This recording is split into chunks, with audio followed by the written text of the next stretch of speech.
This is a read aloud for Stuart Goes to School by Sara Pennypacker. Day 1. As soon as he woke up, Stuart knew it was going to be a bad day. You can smell a bad day coming. It smells a lot like sour milk. The first bad thing about the day was hanging on his bedpost, a pair of green plaid pants so bright they hurt his eyes, a shirt with little cowboys on it.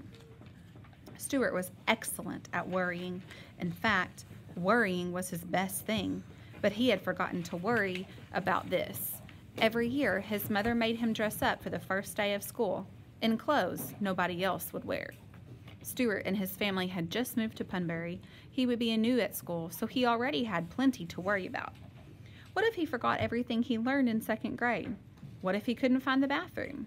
What if he could find the bathroom, but he got stuck inside and the teacher had to get him out with firemen? What if nobody wanted to be his friend? And now this? Green plaid, hurt-your-eyes pants and a cowboy shirt? Where did his mother even find clothes like this?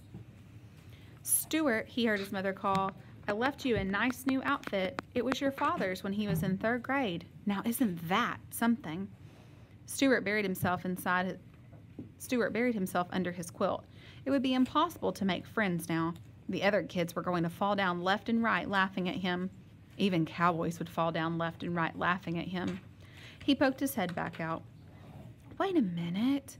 He had a cape now. He had made it last week out of 100 old ties, just as he'd hoped. Magical things had been happening since he had started wearing it. Adventures. A different one each day. So far, the magical thing of the day had been a surprise. But maybe... Stuart pointed his brain at the ugly outfit. He squeezed his eyes shut and concentrated powerful brain waves on making it disappear. He concentrated hard until he smelled brain smoke coming from behind his eyeballs. He opened his eyes.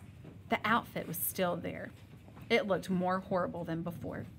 Stuart sighed deeply and got out of bed. He put on the awful clothes and wrapped his cape around himself. One good thing about a cape, at least no one could see what he was wearing underneath. He could go to school in his underwear if he wanted to.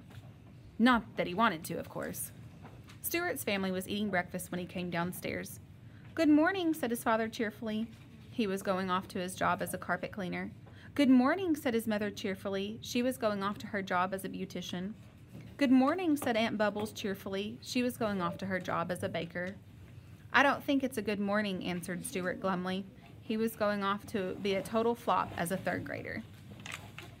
Stuart had a lot to worry about, so he spread it out. On the bus ride, he worried about the bathroom thing, of course. And what if he were the shortest kid in the class? Climbing up the big steps to school, he worried that his fives might come out backward while he was at the blackboard. And what if someone brought egg salad for lunch and the smell made him throw up? Dragging himself down the long hall to room 3B, he worried about getting locked inside his locker.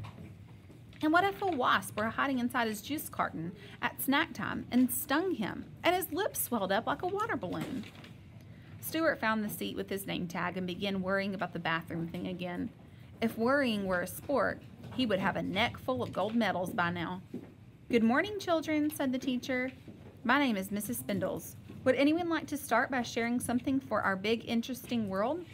A girl in the front row bounced up and down in her seat so hard that a bunch of barrettes went flying, but she had about 100 left in her hair. Yes, Olivia, Mrs. Spindles called on her. My daddy went away on important business last week. He brought me back this pocketbook. It has real plastic diamonds on it. This used to be a muffin, said a boy named Nacho, proudly holding up a green lump. I saved it under my bed all summer. Everyone in the class said, Cool, Nacho, except for Olivia, who was still looking for her barrettes. Stuart smacked his head and groaned. Our big, interesting world was the 3rd grade name for show and tell. He wished he had something interesting to show, like the false teeth he had found in the trash yesterday, or the squashed toad from his driveway. Then all the kids would say, Cool, Stuart. But wait, he did have something to show. Something so great that all the kids would fight over who could be his friend. Stuart's hand shot up. He jumped around in his seat. If he'd been wearing barrettes, they would have gone flying into the next classroom. Yes, Stuart, Mrs. Spindle said. Do you have something interesting to show us? "Yes!" shouted Stuart as he ran to the front of the room. This was going to be great. "I made this cape," Stuart told the class. "I stapled 100 ties together, and it's magic. Every day I have a new adventure. And look, I put a secret purple pocket inside." Stuart whipped open his cape very dramatically. He had practiced this in front of the mirror a lot. He waited for the kids to say, "Awesome," or "Wow," or "Cool, Stuart." He waited for a long time. The room was so silent, Stuart wondered if his ears had stopped working. He felt an odd breeze. He looked down and froze in horror. The awful new outfit had disappeared, just as he had wished. But now he was wearing nothing but his underpants, in front of the entire class. He snapped his cape shut, but it was too late. All the kids began to laugh. When Stuart was embarrassed, his ears got embarrassed. As the kids laughed, he could feel his ears begin to blow up, like sausages on a grill. Bigger and redder and hotter they grew until suddenly the room went quiet again. "Wow," said Olivia. "Exactly the color of my Malibu Sunset fashion barrettes." "Wow," said Nacho, holding 2 pieces of red construction paper up to his head. "Giant mutant alien radar ears." "Wow," said the rest of the kids. Stuart fled back to his seat and buried his head in his arms. He kept it there for the rest of the morning. At recess, he hid behind an extra fat pine tree. At lunch, he pretended to be extremely busy counting his raisins.